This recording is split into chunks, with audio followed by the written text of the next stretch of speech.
साथियों, make in India और आत्मनिर्भर होते भारत की गूंज सिर्फ भारत में नहीं, बाहर भी सुनाई देती है। नए भारत की नई चाल और 8 सालों में इंफ्रास्ट्रक्चर के विकास का कमाल, ये तो दुनिया देख रही है। परफॉर्म, रिफॉर्म, ट्रांसफॉर्म का मोदी मंत्र भारत की तरक्की का मंत्र बन चुका है। ऐसे ही एक रिफॉर्म की देश को सालों से जरूरत थी, जिसे पीएम मोदी ने अब साकार कर दिया है। अब भारत के पास अपनी नेशनल लॉजिस्टिक पॉलिसी है। लॉजिस्टिक पॉलिसी यानी $5 ट्रिलियन इकोनॉमी तक पहुंचने की एक और चाबी।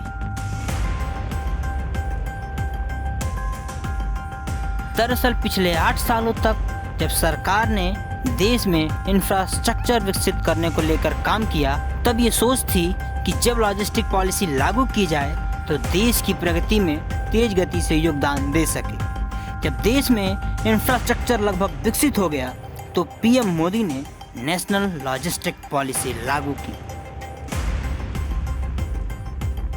वर्तमान समय में देश में लॉजिस्टिक्स का अधिकतर काम सड़कों के जरिए होता है, जिसकी लागत देश की जीडीपी का 13 से 14% तक है। नेशनल लॉजिस्टिक पॉलिसी के जरिए इस लागत को 10% तक लाने का लक्ष्य रखा गया है। इस पॉलिसी के तहत लॉजिस्टिक्स का काम रेल ट्रांसपोर्ट, शिपिंग और एयर ट्रांसपोर्ट के जरिए किया जाएगा। नेशनल लॉजिस्टिक पॉलिसी के जरिए माल ढुलाई की लागत में कमी आएगी, सड़कों पर ट्रैफिक कम होगा, ईंधन में बचत होगी, समय और पैसा दोनों बचेंगे। अभी भारत विश्व बैंक लॉजिस्टिक्स इंडेक्स 2018 के मुताबिक 44वें स्थान पर है। इस पॉलिसी के आने के बाद भारत इस इंडेक्स में भी आगे बढ़ेगा।